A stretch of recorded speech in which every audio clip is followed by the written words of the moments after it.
Hey, gang, welcome to the second ever episode of Up the Middle. I'm your host, Yergs, and today I'm going to get pissed off. Guess that's kind of sort of what I'm going to be doing here every Wednesday, right up the middle of the week, middle of the political spectrum. There's some things that are about me that are, on the left side. Yeah, that's the right side of your screen, but that's my left. And some things about me to my right. You know that already. One thing, I don't do well with is talking out of both sides of your mouth. And I think you saw in the thumbnail from today, that's one of the things we're going to talk about. We're actually going to talk about that um, kind of, you know, kind of ad nauseum. The one thing I'm going to bring it back up and cover myself a minute. The one thing is not going to end today. It's just not by me, not by Congress, not by anybody is essentially what I'm calling Kushner versus Biden. If you take a serious, from the middle of the road, look at that, y- there's so many similarities that it's kind of crazy. There are so many similarities between what Republicans are alleging that Hunter Biden has done or is doing, or both. And I think it's kind of clear that, the whole thing, people in glass houses. So, whatever. We're going to talk about that today. We'll get to it. I promise you. Um, Before we go anywhere, I got to remind you where we're at, everywhere you want to be. We stream to Facebook, LinkedIn, Twitter, Twitch, and Telegram. Um, this program isn't going to all of those yet. The Doggy Traders on Friday does, and is anywhere you want to be at Doggy Traders. But Up the Middle is much newer and is growing.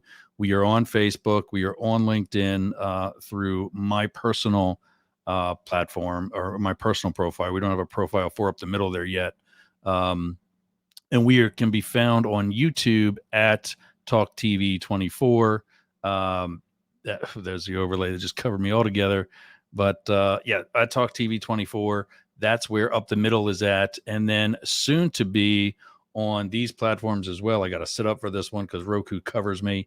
We're experimenting. We're looking at the possibility of moving this, not moving, but expanding this to television. Um, Quick reason on why that happened. When I started the Doggy Traders, um, I was coached by a very reputable and knowledgeable company on taking your social media and gearing it and steering your viewers towards your YouTube channel. And for this and for the Doggy Traders and for anything I do as a podcast or content creator, whether it's, live streamed or, just created, edited, and then uploaded, it's my job to find you, not to help you find me. So that's why we stream to all those different platforms.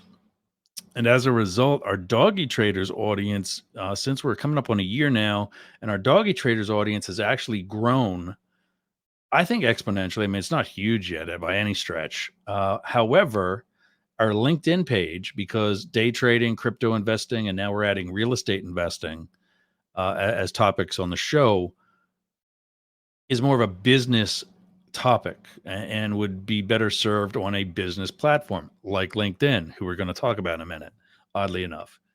Uh, would be better served on a platform like LinkedIn.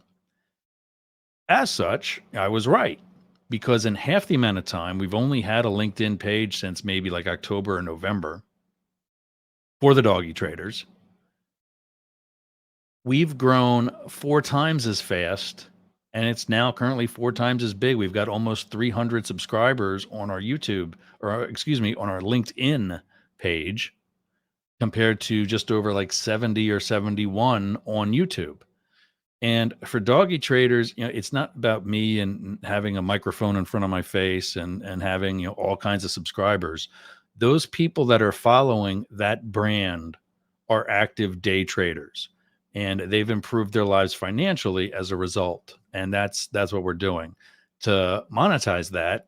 we're not quite there yet. So we're looking at other things such as this one. And that's why I'm really disappointed, and why today we're going to do a bit that I kind of stole from the doggy traders. If there was some investment firm like FTX or whatever who screwed up, I would say, because we're doggies, we put them in the doghouse. And you can even see over my left shoulder, there's the doggy trader coin on the side of the doghouse. So we borrowed this for today. Um, LinkedIn is who is in today's doghouse. Uh, Yesterday, and this happened all rather quick. First of all, this is going to be a weekly podcast. So what you've seen on the thumbnail was put together last week when we announced, the next episode. Some of that's going to change over the course of a week, and we're still going to get to Hunter versus Buy. We're still going to have a Santos update. We're still going to, I don't know why anybody's still talking about Trump, but if there's an update there, we'll talk about it. But life happened since last week, and so did this. Let's get rid of LinkedIn over top of John Durham's face. This is Martha Byrne. She is a 3-time Emmy Award winning actress, woohoo, and writer and producer, and that makes her an expert in things, apparently. And she had the following post, which I no longer have access to, I believe, or don't really care. Rule number 1 in law enforcement, because an actor knows about law enforcement: before you open an investigation, period. And this is, I'm saying the periods because they're kind of important here for this first paragraph, this first 2 lines. Probable, period. Cause, period. Obviously, doing that to put emphasis on something that you actually don't need to open an investigation. And I'll show you my reply in a second. But here's the rest of the post for those that are just listening through podcast platforms. Cherry picking information to quote unquote create probable cause is a violation of protocol as revealed in the article below. Judges who sign off on search warrants, FISA or otherwise, like she knows what a FISA warrant is. Sweetheart, you have no clue what FISA even stands for. It stands for the Foreign Intelligence. Now she's got me like stuttering. The Foreign Intelligence, oh, wow, Foreign Intelligence Surveillance Act. For us to go spying and then bring that into the court system, you have to go to a top secret court system. Most people don't even know FISA even exists. And I promise you, she's probably got 1 2 blocks from her house and doesn't know it. FISA or otherwise are trusting, in all capitals, trusting the validity of the information in the search warrants to the hands of government investigators and U.S. attorneys. Okay, well, not just search warrants, but also arrest warrants, but irrelevant because no warrants need probable cause. Once that chain of facts has been manipulated, the investigation is tainted, period. Okay, that part I agree with. It didn't happen in the FBI, but that part I agree with. When a judge finds out they have signed off on false information, vital missing evidence of innocence, or misleading information, they need to hold accountable. I'm sorry, it's blurry on my screen because it's a PDF. Need to hold accountable those who used them. Nobody uses a judge. Let me tell you about every single arrest and search warrant that I've written an affidavit for and asked a judge to sign. I got grilled. No defense attorney has ever grilled me the way every federal judge has. And I'm not remotely upset by that. That is, if that's something I don't want to do, then peace out. I'll go, play a lottery ticket or something. But so judges do have a level of culpability. Most jurisdictions actually have legislation omitting them from it. So, for example, if a judge signs off on one of my affidavits not giving a shit, they're still innocent in not giving a shit. They're not culpable. They're not able to be prosecuted for not doing the due diligence that 90, 90, 95, whatever number you want, most, if not all of them, actually do. Um, so that's how this stops. She's figured it out. Many of you on this platform have far more experience than I do when it comes to the chain of events that is required, in all capitals, by the letter agencies. Okay, right there, sweetie. That's where you did it. That's where you just convinced the world that you're not some do gooder or some activist like your profile actually says. You are a passenger. You're a passenger on the world of bandwagons. And you jumped the bandwagon by calling the FBI, probably, and I'm saying this coming from the Secret Service, probably one of the most talented and capable law enforcement agencies in history, just by saying that they're one of the letter agencies slash U.S. attorneys before they open cases. I look forward to your feedback. Well, actually, no, you don't, because we're going to go to my feedback. There it was, before it was removed by LinkedIn. Martha Byrne. I tagged her so she would actually make sure that she got it. You mentioned, quote, probable period, cause period, end quote, with extra unnecessary periods to articulate your point. Fact is, you're wrong. Oh, actually, sorry, I screwed it up. Damn it. You're period wrong, period. There you go. You get the joke. Probable cause is the legal standard for arrest, all capitals, because that's how she rolls. That's how I rolled for her. Not to initiate an investigation. Reasonable suspicion is the legal standard for detainment, as judged by SCOTUS. That's the cool abbreviation all of us Fed people use for Supreme Court of the United States. In Terry versus Ohio and others, if you have ever been pulled over by the police for speeding or running a red light or a stop sign or whatever, that's a Terry stop. You're not under arrest, but you're not free to leave. You're going to be there for a little bit. And the Supreme Court in Terry versus Ohio decided that the little bit you are there is okay. To simply open an investigation, continuing with my rant on her, to simply open an investigation, all any law enforcement officer slash agent needs is, well, a notepad. After that, we develop leads to take us to the next lead, notepad.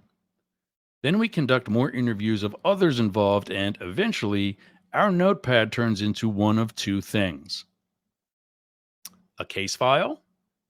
And I've had cases, not kidding, the notepads for that case filled this room.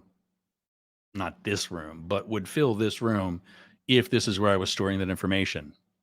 John Hinckley was one of them.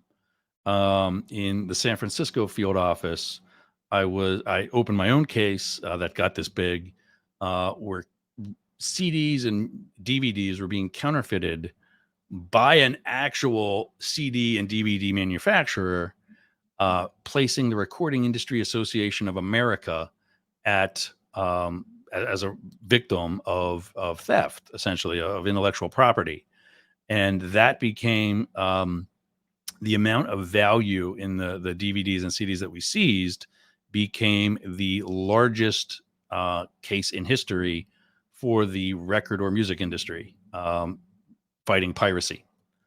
Anyway, selfless promotion there. There it is. Bang. Yeah, it either becomes a case file or it becomes a burn bag. I promise you, if I open an investigation on you, on anybody, and I find nothing valuable from it, I got plenty more to do. I am not keeping that just to burn somebody. And the FBI is not even considering that for purposes of burning anybody, let alone a former or future or both president of the United States. They do not care. So anyway, continuing with my rant, you use abbreviations like FBI and FISA like you know who they are and what they mean. The FBI, as I just said, is too busy to continue investigations that have dead ends. That doesn't mean that nothing happened. Russian intelligence admitted that they had operations happening here in the United States back in 2016 to influence the election. I'm paraphrasing and reading for those of you who can see the screen. Why? Because Putin was intimidated by both Clintons. And what happened as a result of that? Trump was and remains to this day Putin's bitch. Call it what it is. Just because Russia's the enemy and he goes and makes nicey with Russia and North Korea and whoever else doesn't change the fact that they are in the situation or the relationship with our country and the world that they are. And what happened? Well, after he left, then he invaded the Ukraine. Yeah, that's another show. So anyway, my advice to her was to leave law enforcement to us professionals. If you happen to write a law enforcement drama, I'm available for consultation. However, if my name goes on it, it's accurate. Unlike yours and the curious Lenin lookalikes assessment. Now let's go back to that. There's Martha's post, and there's John Durham, a bald head, goatee, and mustache. And here is Vladimir Lenin. Oddly enough, bald head, goatee, and mustache. And who's he supporting? But essentially, the Trump argument. Here was, let's go back to the very bottom. You can see in red, only you can see this comment. It's been removed because it goes against our professional community policies. Click here to learn more. Well, not only did that link not work, but none of the links on this email that I first read, this is how I found out about it. I got this email from LinkedIn's policy and community and Hug It Out team, saying everything, that your policy is policy bullying and harassment. Okay, I didn't harass any. She posted it because she's the expert and she's going to save the world. So I just gave her the opinion of an actual expert. You don't need probable cause to open an investigation. That's how you develop probable cause. But apparently, I'm bullying by telling her the truth. At the bottom, it says this is a support email in response to a report submitted on LinkedIn. So that tells me LinkedIn didn't give a shit. Somebody else reported it and they said, yeah, I guess so. Okay. We'll spank his PP and move on. But none of the links you see on the screen right there, where I clicked on the link, the first one where I asked them to take a second look, didn't work. I clicked on the professional community policies. It didn't work. I clicked on LinkedIn account being restricted to find out, am I going to lose viewers for the doggy traders? Well, it doesn't matter because that link didn't work either.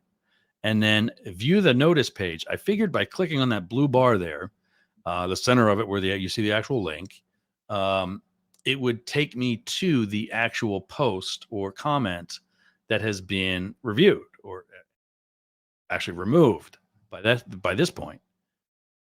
It didn't work. It took me to my homepage, which every time I went back to the email and then came and clicked on it again, it took me to another section of the homepage because I'm getting new information. I follow enough people and they're posting. And as you know, it shows up on the feed for LinkedIn. So that's why you're not Facebook, because your stuff doesn't work. So this is a post I created about this incident. And to LinkedIn's credit, they did reply back at least in a decent time frame. But I said, okay, LinkedIn, I just received your email that my comment doesn't meet your community standards. One, clearly you have no idea how many comments and posts I make per day. With 2 shows per week, I'm following different people. I'm asking different people to come on the different shows, even if it's for only like, a quick thing on the doggy traders or wherever.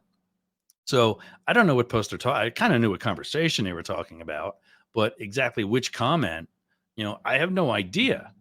And the second one is the link, hopefully to the actual comment only took me to my homepage. And like I said, none of the other links that they had worked either. But lastly, and this is kind of the important part, I find it ironic. I've been tagging and like this, you see LinkedIn tagged at the top. I've been asking LinkedIn to go back to business networking and remove posts that are, I mean, there's one thing that's free speech, but this platform is not for you. This is not your soapbox. This is your cocktail party. This is where I meet other people that are helping me promote this program. This is where I meet other content creators that are joining my channels so we can develop that into TV. This is not where I tell you how much Trump sucks or how much Biden sucks. And yeah, I kind of think neither one would be best for beyond 2024, but also another show. Anyway, my comment, there's my buddy Dan. Dan and I worked in the Secret Service together, and I can't see.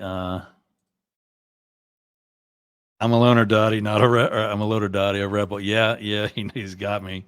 Um, uh, but LinkedIn's response was that we offer the option to, well, and this is just basically where I tell them your stuff doesn't work. So their final thing is that they're sorry to hear, but you can try clearing your cache. No, I don't need to clear the cache.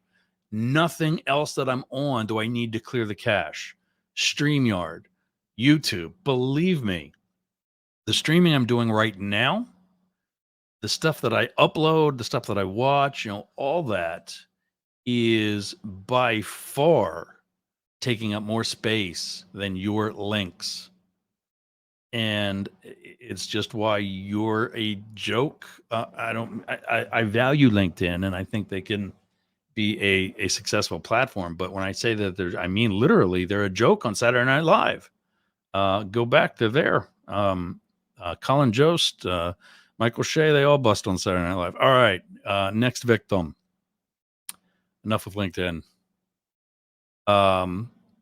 We've been talking about, and I've been telling you about, and you've been hearing in the news about this guy.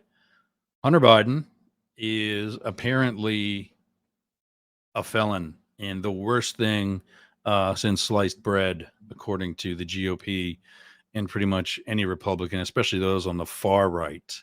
As an attorney, he does business as a consultant. He's a consultant in the law. Um, there are certain things attorneys do on your behalf that you cannot or should not be doing on your own, et cetera, et cetera, et cetera, whatever else. With the level that he is, not all of his clients are in the US, and that's a good thing for him. One of the ways the US got COVID was for that very type of relationship. A New York attorney flew down from New York to Miami, met with a Middle Eastern client at Miami International Airport. They had their meeting. They turned around, they got on planes again, and both went home. Unknown to that attorney that his client was contagious for COVID. And now the entire United States is dealing with what we're dealing with. That wasn't illegal. Nobody knew that the client had the COVID virus. Hunter Biden, as an attorney, does business all over the world. Now, if he travels with dad, who was vice president at the time, maybe he might be getting his pee-pee spanked for that. But, and this is the other thing we have to, keep in mind, because it's going to come up. He falls on the Biden and actually slash Obama, because it was while Biden was vice president, as some of these allegations are, side of the political spectrum. That being said, got to move over a little farther. Jared's picture is a little bit bigger. Here's someone who is traveling with the president and or on the president's behalf, doing the same thing. But what he was doing was for the United States government. Yet, his boss, his father-in-law, the other side of the political spectrum, directly sent him. And Republicans have no problem with that. the perhaps maybe millions of dollars that Hunter Biden made, that one back up, that Hunter Biden made for whatever trips he was on, where he conducted legal business for his own, is the problem. The billions of dollars, that's not an exaggeration. That's a confirmed number. The billions of dollars that this guy makes doing the same thing, we're cool. It's good. So what I found over the past week, since I decided I wanted to talk about this, is that today is you're just going to get that intro. Is Hunter Biden an angel? No, he's not. I'm not saying that he is. There were probably some things where he and Dad stretched a bit, like riding on Air Force Two to go see a client. That's not a good idea. Quick story about that very same type relationship. As most of you know, I did my protection time in the Secret Service. And I won't say where, because I don't know that it's something that, I can actually share. But Secretary of State, who we still protected, Hillary Clinton, was traveling overseas within the scope of her employment as a Secretary of State in government transportation and housing. Transportation and housing. It just so happened that for his global initiative, the Clinton Global Initiative, former President Bill Clinton was traveling to that not only same section of the world, the same city. Totally coincidence. Now, you probably, especially I can feel them. I see them. I see Republicans. I see out there Bible thumping religious right. You're looking at me with that hairy eyeball and you're saying, really? Just a coincidence? Okay, maybe one of the two scheduled the other trip so that could spend some time together. But Bill traveled from the same house separately on a separate aircraft in a separate motorcade. Stayed in a separate hotel in that city. How do I know? I was there. I was there. I was with him. I was with him for that trip. I was assigned to Bill. And I know that it was a separate hotel because we walked right down one of the main streets. Down the street, down the street. In the middle of the night. This is kind of cute, actually. So he could visit his wife and say hello because they stayed in a separate hotel. Yeah. So it can be done, Jared. It can be done, Hunter. You just got to want to, play a little bit by the rules. That's it, gang. Santos, not a big deal this week. We kind of thought there were going to be some additional charges last week when the 13 were brought against him then. So, not going to beat a dead horse. Hopefully he and the other guy will be dead enough and part of history instead of part of our future. Anyway, that's it. Anywhere you want to be, well, at least almost anywhere you want to be, at Talk TV 24, and check us out on the playlist Up the Middle. I need to actually talk about some other friends here real quick. In the Doggy Trader Studios, we have Aroma by Peter. When I get on these rants, this is what brings me back down. This is salted caramel, smells amazing. That's my buddy Peter's company. I'll put that in a link to his website and the link. It's actually a Doggy Traders link, but if you use that link, you'll get a little bit off. This guy. Oh my God, this system sitting right here to my right. Let's switch. Right there it is. That thing right there is a machine. That comes from Tim's Custom Computers, and yeah, I seriously think I can talk to the International Space Station with this. I'm not joking. This thing is just amazing. It was about $2,300. It's got 2 hard drives, so I use the second one for a library. I store everything on there. That doesn't slow down the first one, You can see these fans. There's two more along the top and one on the back that moves air quickly through it and keeps it very cool. In addition, because with all these lights, that's kind of a thing. Um, yeah, it's awesome. I love this thing. I mean, and I say that because it's kind of important because I am actually a Mac guy, and everything from my watch to, let's go up in size, my watch, my phone, my tablet, my laptop, my desktop in the other room in our what we call our auxiliary studio. It's all Apple. And when we were putting this studio together with additional, multiple ones of these, and so on, um, I realized I could not plug in the same camera, multiple of the same camera, and multiple of the same microphone into the Apple iMac without the other one being ignored. I couldn't get it so that both would be recognized and used and go from that shot to that shot very easily. So switched to a Windows system, and I got to say it, I love it, and this is an awesome system. I do believe Apple has been sliding in the past 10 years. Um, I hope I think they were a great company. Back when you saw the white earbud, thing and a black silhouette of a person dancing to an iPod or whatever. That's when Apple was cool, and that's when they were innovative. And I think they're just kind of riding some of their own coattails right now. Anyway, we'll get an update on Biden versus Kushner next week, and we'll see what else pisses me off till then. That's it. Keep talking, everybody. We'll see you in a week. Thanks for joining.